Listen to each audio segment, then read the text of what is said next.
Good afternoon, Tony Dottino here, founder of the USA Memory Championship, and still putting the pieces together from our 26th event that we held in August, and excited about the outcome and the feedback we've gotten from it. So, all good. And as I continue to read my science magazines and learning about memory and life expectancies, I come up with New Scientist magazine, How to Live to 100. And my goodness, I've been involved with Advent Health for over 15 years, and they certainly have been on that with people that are Adventists that have lived to be over 100 and they're living to do it well. And so I was really interested in this article to say, okay, it's more than a few pages, so I'm going to take a few of them here and talk about some that I discuss in my videos, my YouTubes all the time. One of which is exercise. Exercises that will help you live longer, and good exercise habits will add 7 years to your life. Now, God, there's so many things that are going to add 7 years to your life. It makes me wonder if you add up all these 70s, you'll probably live an extra 100, so you can probably make it to 200. But the fact of the matter is, some of these overlap, and so it's important to understand that exercise really comes in three flavors. One is your aerobic exercise, so you see people walking. Walking is one of the new hobbies that more people are doing, and I call it a hobby as opposed to it's part of your life, and therefore it's not a hobby, it's the way you live your day. So walking, running, jogging, biking, swimming, I mean, there's just a whole number of things. What you're trying to do is raise your heart rate, get your heart rate up, and I always suggest talk to your doctor before you decide what your heart rate should be, and let your doctor at least give you some guidance, which I at least do with my cardiologist, as to what should my maximum rate be when I'm at peak, so I don't falling over on the street when I'm doing my run.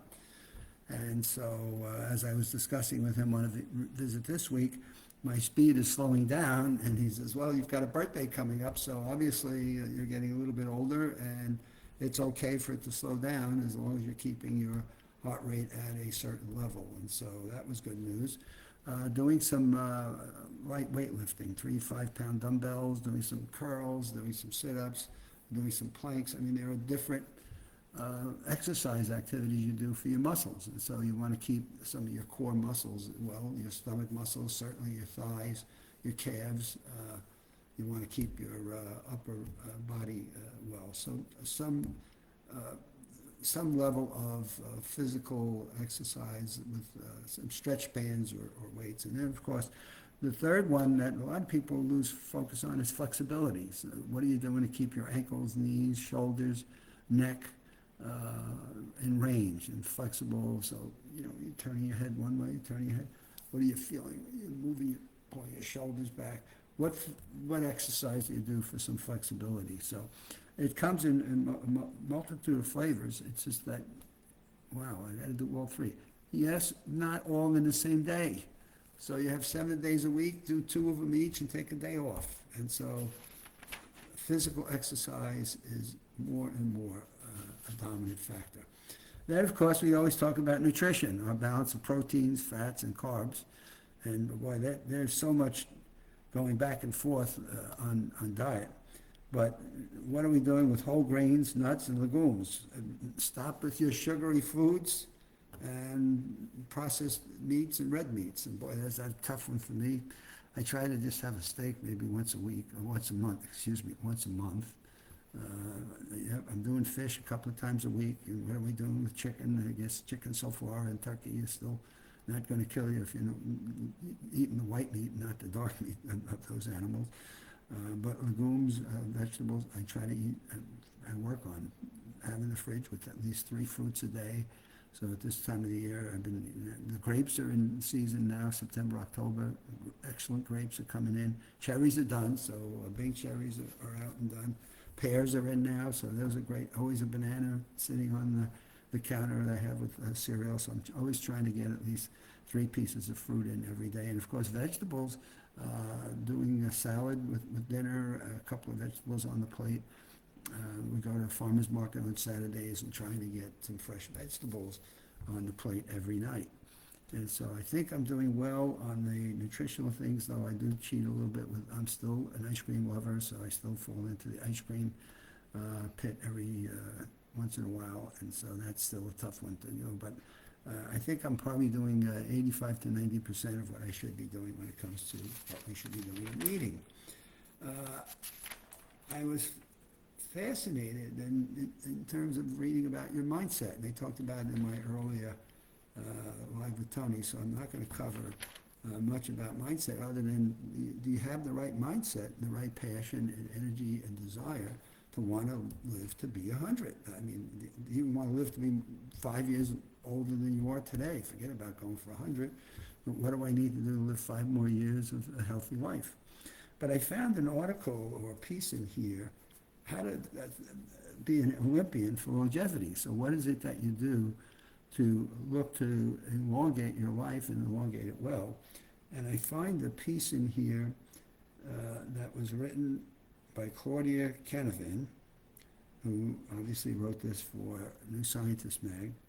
And she followed a gentleman by the name of Brian Johnson, who is a tech millionaire that lives in California and is looking to live to be 100. And I found it interesting to see what his recommendations are, as he's now being studied and he's being looked at as somebody, as tips to how do you live to be 100. And his biggest suggestion is to lower your resting heart rate before bed. Meaning, okay, I'm now resting, I'm sitting and watching TV, I'm going to do my heart rate, and I want to lower it in a resting position. And so he has some really good suggestions that I thought were helpful. He's willing to self-experiment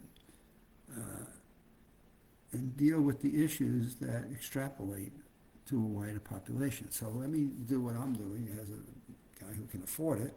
Spend 6 hours a day on this, which is not sure there's anybody on the planet other than Byron Johnson that wants to spend 6 hours on it. But he is a top recommendation for anyone that wants to live. He says this is not a lot of debate, so here are some things to consider. Lowering your resting heart rate before bed determines how well you're going to sleep. Now, we know sleep is critical. And we know we want to get the maximum amount of sleep because that's where we clear out the toxins in the brain, so we keep ourselves mentally fit. We clear out toxins within our body. So what we want to do is have a resting heart rate before bed that determines how well you sleep, and bang. So there's the first thing. God, that was an interesting thought. So don't get yourself all worked up. I do not watch, I don't have to watch Yankee games anymore, but I was not watching games until the other night. I watched the fourth game they lost, and it takes me about an hour to calm down before I go to bed. So I understand what he's saying, and I subscribe to that, because you don't sleep well if you're trying to go to bed and you're just forcing yourself to sleep. How well you sleep determines if you will exercise the next day. Well, think about that.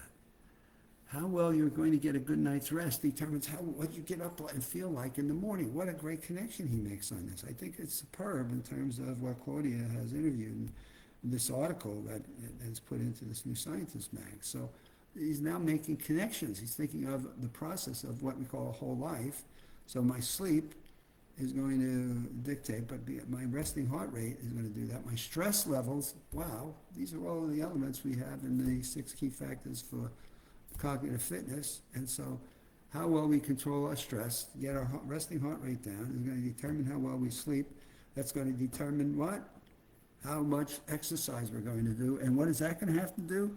It's going to determine what we eat. So it's a positive cascade. It's like, wow, so wait a minute, my mental state of stress or not thereof, that's going to help me get to sleep and get a good night's rest. That's going to help me get up the next day and do my exercises, which is going to determine how well my nutrition is, and all of a sudden now we've got a holistic way of looking at health. So to lower your heart rate. So now how do you do that? Don't eat 4 hours before bedtime.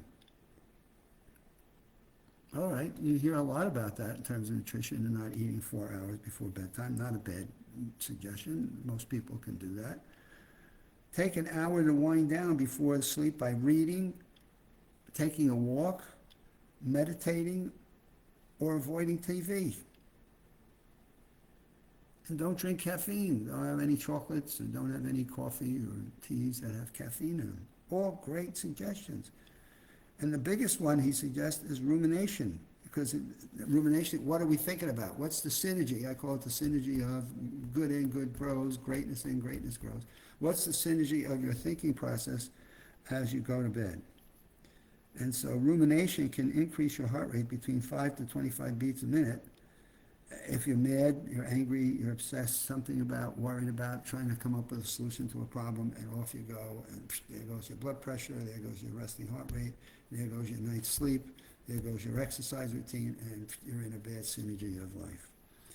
So he takes his advice through the number of years he has left on the clock as something he follows that he feels is going to help him be mentally fit, physically well, and excited about living to an older age, which is pretty remarkable that we've been talking about that for a while. And here's an article that Claudia Canavan puts together with this tech millionaire from California, Byron Johnson, that just really nails it, puts it really together super well.